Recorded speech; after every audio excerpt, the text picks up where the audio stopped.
What's happening, guys? The Real Napoleon here, and I have some exciting news from patch 1.87 locked on. Um, a new addition to the game that I think is going to be very welcome with the addition of helicopters, which I'm a big fan of, is going to be a new radar system added to the game, which is going to take the utility of our current SPAAs, some of them, and bump them up quite a bit, as well as a few planes and whatnot. But let's just jump into some of the little details. I'm not going to go through all of it. The dev blogs are up, but I'll go over some of the more interesting aspects of this and some of the cool stuff I think is going to come from this. So we're going to get some changes because of the addition of long-range ATGMs and high-speed planes. I think we really need to have a good radar system in place as it is right now. Fighting F-100s with the Shilka is a little bit painful and whatnot, and everybody already knows that their favorite vehicle in the game, the helicopter, is sitting at 5 kilometers away just sniping you without having any sort of thing to touch them, is a big issue that we're dealing with right now. But that should change with this new patch. So as you can see in the dev blog, they're kind of outlining a lot of what's going to happen with 1.87 and a big update to it. They're calling it locked on, so obviously there's a big focus on just the radar aspect of this update. So we're going to get a new radar. As you can see, the overlay right here, it's going to have two modes. Surveillance mode, which is going to be basically a addition to the radar we already have in ARB, basically. Just a sweeping radar, let you see what is in your vicinity. I'm not really sure if it's going to track friendly vehicles as well as enemy vehicles, but I imagine it's probably only going to track enemy vehicles. And then the secondary mode is going to be radar tracking mode, where you are locked onto said vehicle. That being said, not all of the vehicles are going to get the upgrade. So one that they specifically mentioned are the M163 SPAA. It's only got a simple rangefinder, so it's not going to be able to detect targets, but it'll be able to lock onto visible targets and have an accurate lead marker. Speaking of lead markers, they're redesigning how the lead markers are going to work on SPAAs. So they're going to be taking different information from the game, and hopefully we'll have a more accurate and updated lead marker that's easier to follow. I'm not sure if this is going to make the SPAAs a little OP or not, but honestly, after using SPAAs at top tier for a while, I think it's a welcome change. They're already dangerous to fly near, so you're already thinking ahead. If there's SPAAs, you should be avoiding them. Right up on the screen right now, you can actually see the new SPA. They're adding the Tunguska. It's going to have autocannons and missiles, which is pretty cool. I'm not going to really go into too much about the Tunguska now. I'll probably make a video about it a little bit later when I can have my hands on it and play with it. But it looks like a really cool addition to the game. I'm really glad they added this. In addition to having the new radar system, they're implementing some ways that you can combat it as well. So they're trying to make it balanced.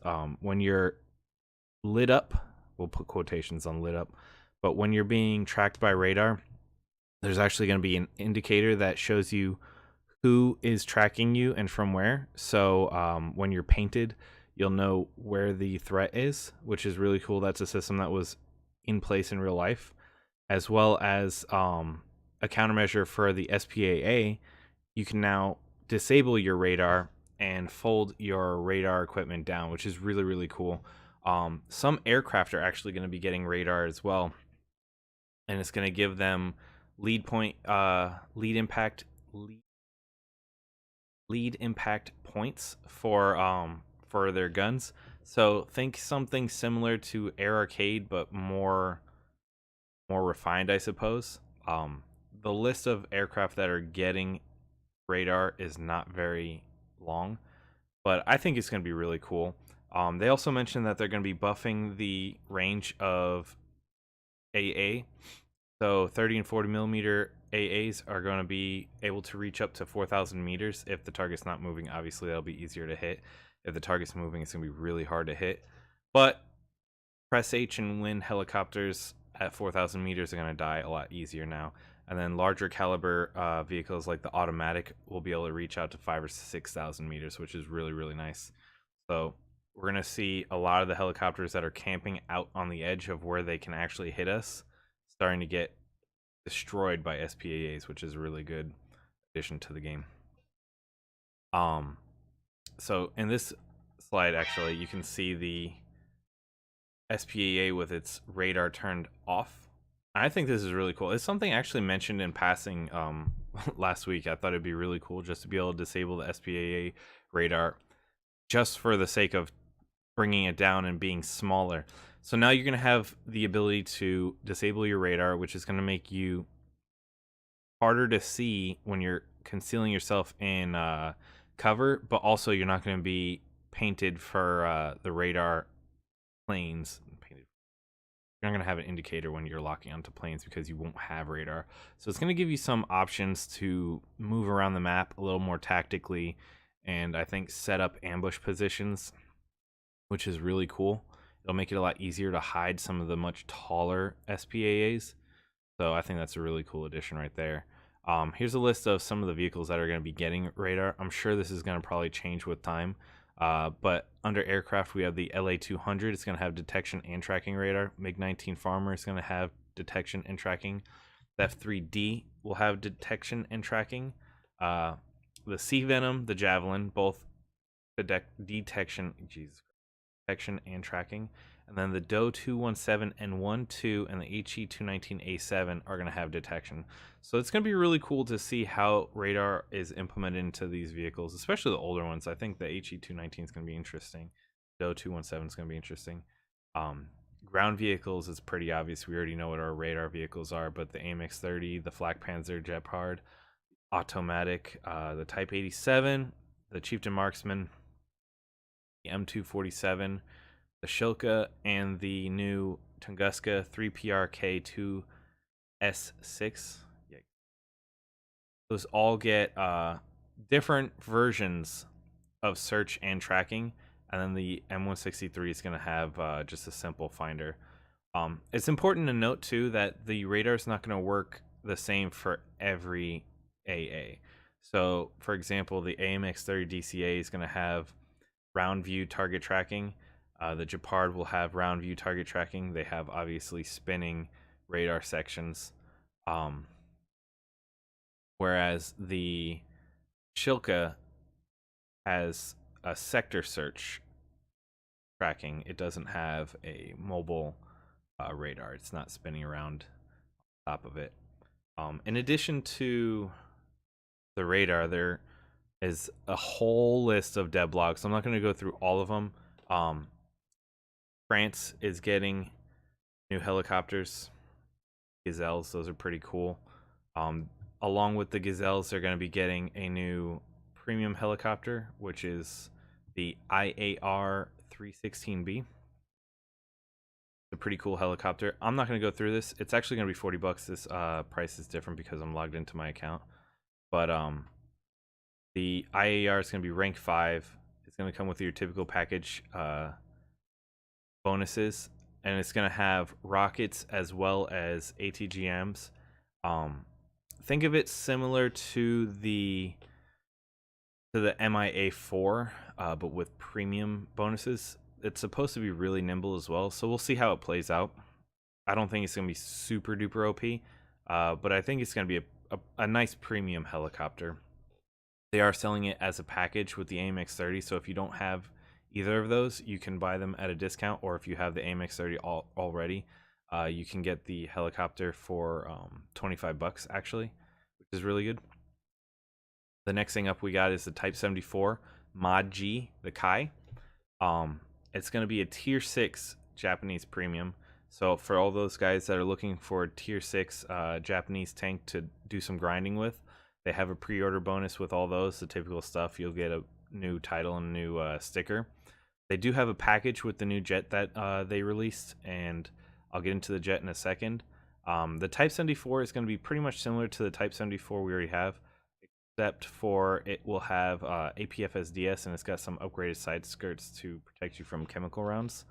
Again, I'm not going to get too much into detail on the vehicle until I can really play with it and see what's what. But it's a nice little pre-order, as well as the jet that they are giving us. So, Japanese Saber, we're getting the JASDF Saber, the F86 F40, rank 5. This is going to be a really cool jet. So we're getting a slightly different chassis. It's going to have longer wings.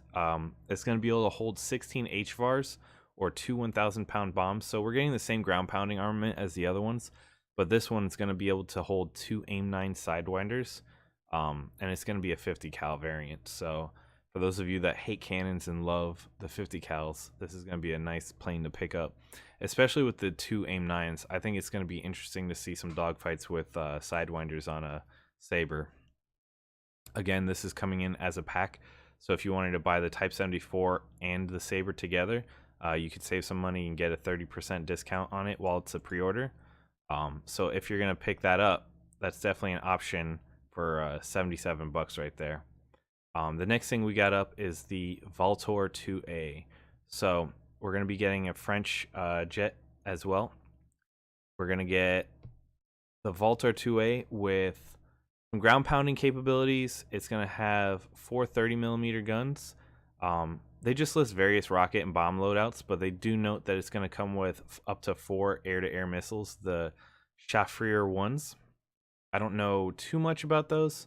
Like all the other vehicles, I'm reserving judgment and details on them till I can actually play with them and see how they play out. But it's going to be another pre-order bonus. It's actually a really cool skin too. It's the IDF skin. So we have the version that was fought in the 6-day war for for Israel. And it's overall, it's a nice plane. It's a Valtor. So for those of you who are in the French line and you want a nice little jet to play with, Gaijin has graced us with that.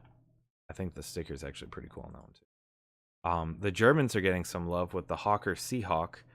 So, excuse me.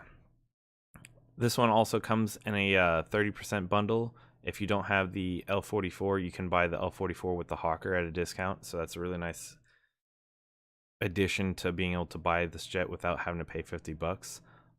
This one's going to have some rocket points and some bomb loadouts, as well as 2 AIM-9 Sidewinders. So it looks like most of the nations are getting Sidewinders now at this point. It'll be interesting to see how these play out. This one's equipped with some Hispanos, Mark V Hispanos. So it's kind of like a West German jet, an export jet, but nevertheless, the Germans are getting some Sidewinders, so that's pretty cool. That kind of wraps up pretty much everything I wanted to talk about today. I know there's not too many details, but I kind of wanted to go over some of the pre-orders, and really, really excited about the radar, especially getting the Tunguska. I'm not too much of a SPAA guy. I don't like taking SPAAs out unless I have to, but I think these are going to change up the meta, especially with the helicopters, and see how the game plays out, especially now that we have an SPAA that has rockets on it. So that's opening the doors for a lot of really cool SPAA vehicles that we'll see definitely in the future. Well, anyways, guys, as always, I'll catch you all on the flip side. Check me out on my twitch.tv, The Real Napoleon. Always streaming on there 5 days a week. It's always fun. And I'll see you guys on the flip side. Peace.